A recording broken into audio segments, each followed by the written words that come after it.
નમસ્કાર દર્શક મિત્રો, હું છું રૂપલ લુણીચિયા. સંપૂર્ણ ન્યૂઝમાં કાશ્મીરના પહેલગામમાં થયેલા આતંકી હુમલામાં 27 નાગરિકોના મોત બાદ સમગ્ર દેશમાં સુરક્ષા વ્યવસ્થા વધુ કડક બનાવવામાં આવી રહી છે. આ હુમલાની દેશ વિદેશમાં નિંદા થઈ રહી છે. દેશની મેગાસિટી સહિત અનેક શહેરો અને પ્રખ્યાત મંદિરોની સુરક્ષા વધારવામાં આવી છે.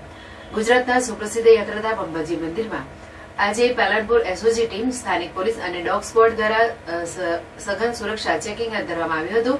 દેશ વિદેશમાં વિખ્યાત અંબાજી મંદિરમાં દરરોજ હજારોની સંખ્યામાં ભક્તો આવે છે. મંદિર Z+ સિક્યુરિટી ધરાવે છે. એસઓજીના પીઆઈએ જણાવ્યું હતું કે આજે કરવામાં આવેલા ચેકિંગમાં કોઈ શંકાસ્પદ વસ્તુ મળી નથી. જોકે પહેલગામના હુમલા બાદ મંદિરની સુરક્ષા વ્યવસ્થા વધુ સજ્જ કરવામાં આવશે. તેમણે ઉમેર્યું કે સમયાંતરે સુરક્ષા વ્યવસ્થાનું ચેકિંગ કરવામાં આવશે.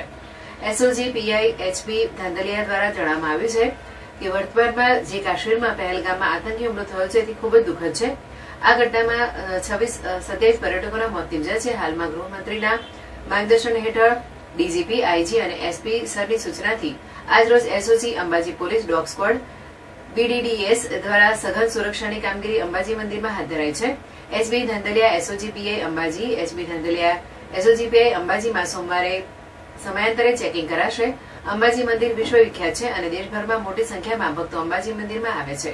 ત્યારે કોઈપણ જાતનો અણબનાવ ન બને તેની તકેદારી અને અગમચેતીના ભાગરૂપે આજે સઘન ચેકિંગ કરવામાં આવ્યું હતું. આ ચેકિંગ વારંવાર સમયાંતરે કરવામાં આવશે અને હાલ જે બનાવ બન્યો છે તેવો કોઈ પણ બનાવ ન બને તેની સંપૂર્ણ તકેદારી ગુજરાત પોલીસ દ્વારા રાખવામાં આવશે.